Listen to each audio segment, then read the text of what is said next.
Today we're talking about Universal Orlando Resort and all the basics. This is the Go Informed Podcast, Episode 1.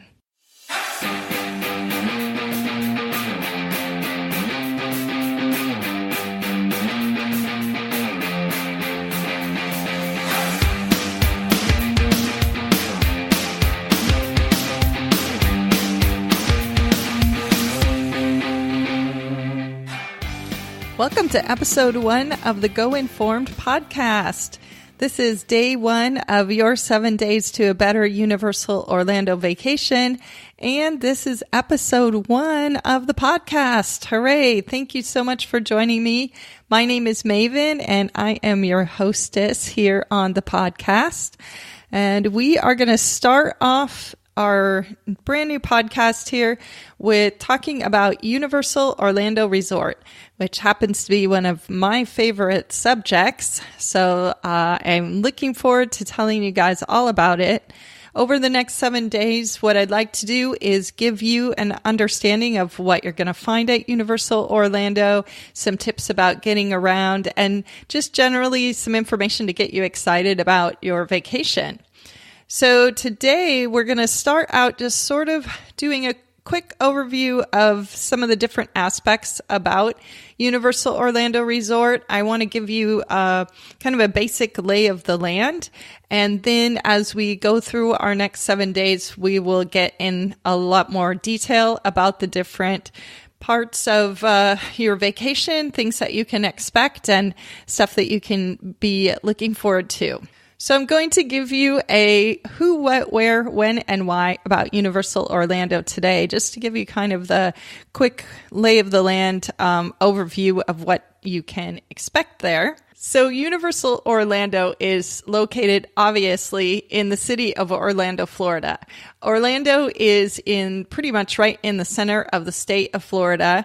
And when you fly into Orlando, you're going to fly into the Orlando International Airport, which is located about a half an hour away from the Universal Orlando Resort. Another landmark in Orlando that most people are familiar with is Walt Disney World.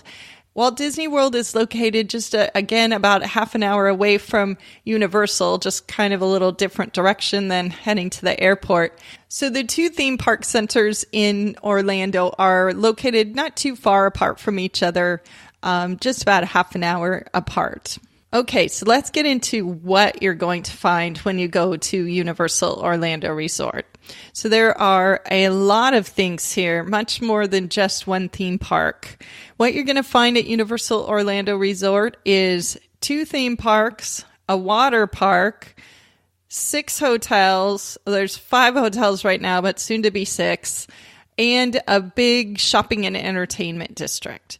So Universal Orlando Resort is really a big compound of all kinds of entertainment and lodging and all kinds of good stuff that you can take advantage of.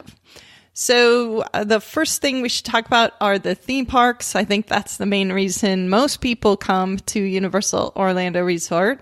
So the 2 main theme parks at the resort are Universal Islands of Adventure and Universal Studios Florida. And both of these are world-class theme parks, and they have a lot to offer. And on our day 3 and our day 4 and our day 5 of these 7 days, I'm going to take you on a virtual tour through the theme parks to really get you excited about what kind of attractions there are and things that you can look forward to seeing. But just so you know, today there's the 2 theme parks and they're located right next to each other. The 2 entrances, probably the equivalent of about a city block apart. So they're very easy to hop between the 2 theme parks, and you don't have to take a bus or anything like that to go between them. Also at Universal Orlando, there is a big new water park, which is called Volcano Bay. And Universal Orlando considers this to be a third theme park. So when you're looking at their information on their website and such, you will probably notice that they say they have 3 theme parks. The third one they're talking about is Volcano Bay. Volcano Bay is a really highly themed water park, and it is pretty new as of this recording. It opened in the summer of 2017. And you can consider Volcano Bay to be a third theme park, although I don't know that you would want to visit it in January or certain times of the winter. So for the purposes of our 7 days here, I'm not going to spend a lot of time talking about Volcano Bay, but do consider it as a possibility if you have the time and it's the summertime, because it does get awful hot in Orlando, and water park is a really nice way to cool down. So there are also a handful of hotels that you can stay right at Universal Orlando. And tomorrow on day 2, I'm going to talk in a lot more depth about staying there and also about staying offsite. I'll have some tips about this.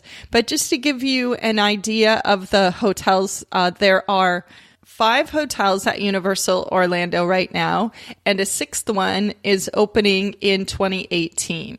So there are a lot of different choices for if you want to stay on site, and I'll be talking more about all of the hotel options and why you might want to stay on site in our next episode on day 2. So stay tuned for that. Something else about the hotels, just to give you again this kind of lay of the land.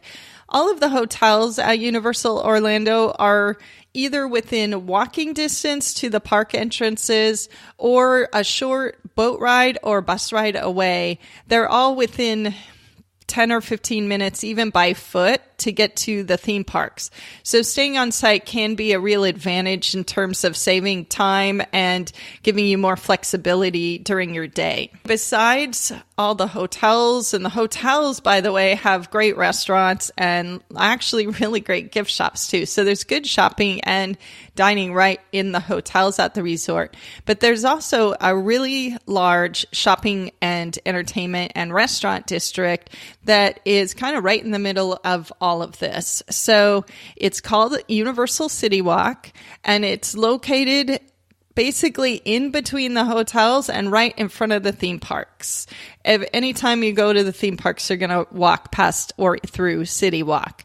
City Walk has lots of restaurants. It has lots of shopping and also activities. There's places where you can go see music and other things that you can do in City Walk. So you can do things besides just theme parks and hotel stuff while you're on your vacation at Universal.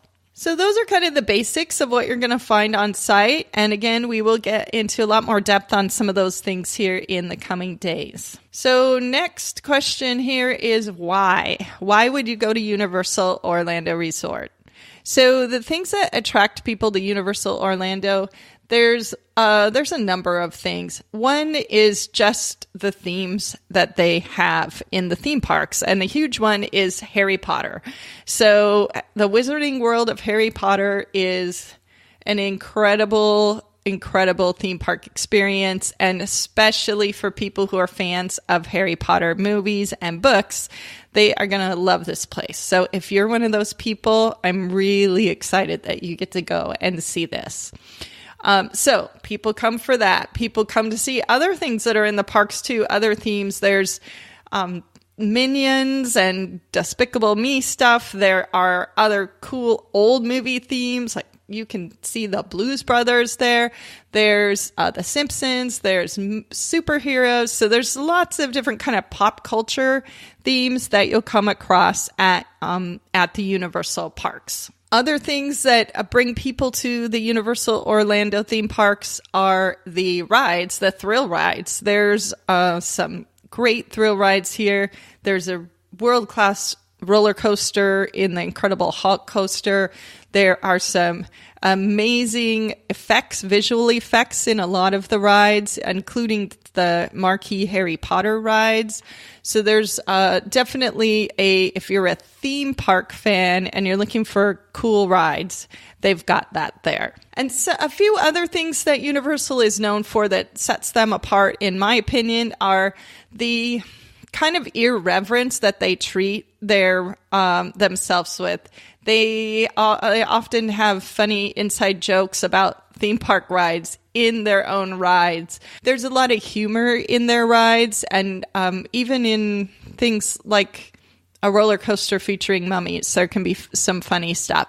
So they definitely don't take themselves too seriously, and then this makes it extra fun. So there's a lot of reasons why you might want to visit Universal Orlando, and I hope that in the next few days you'll even find out more reasons. Okay, now let me see. My next question here on my notes is who would want to go to Universal Orlando Resort? Well, I think most anyone would enjoy Universal Orlando Resort. There's kind of something for everyone here. There is thrill rides. There are things like Harry Potter, where you've got you may just be super into that, and that's why you want to go.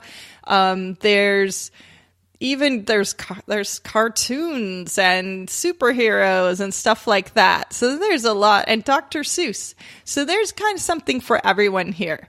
In terms of who may have not as much fun here, there are not a lot of options other than your own 2 feet for getting around these parks. So anybody who has trouble getting around, they may find these parks to be a little bit of a leap in terms of physical exertion and trying to get around.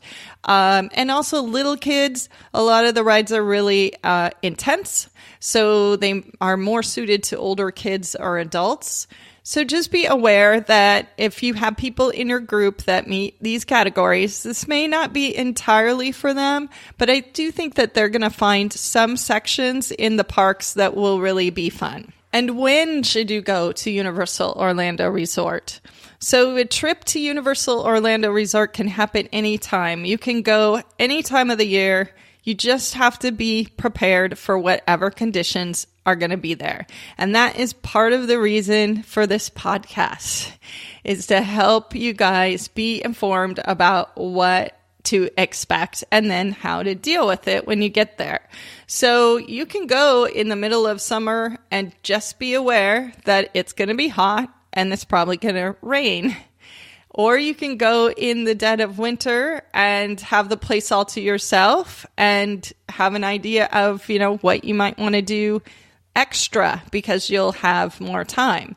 So you can really go any time of the year, but just be aware of what to expect when you get there. So I'm going to be giving you guys lots of tips for how to prepare for your trip and how to be ready for if there's going to be crowds or weather issues or anything like that. So on that note, I'm going to leave you for today, but tomorrow we'll come back and talk about where to stay when you visit Universal Orlando. I've made some notes, and you'll see in the show notes, and also if you go over to the website at goinformed.net/1, just the number 1, you'll see the show notes there. And I've put some basic information, some links to some information about traveling to Universal Orlando, some resources that I recommend, and some other posts that I have written on my website, goinformed.net, that can help you get ready too. So take a look over there if you want to do a little bit more homework. Otherwise, I will see you tomorrow for day 2. And make sure that you have hit the subscribe button on your podcast app so you don't miss that next day or any of the future episodes. And I'm really glad that you could be here today for my first episode of the Go Informed podcast. Thank you so much for being part of this. And I really hope you have an awesome vacation.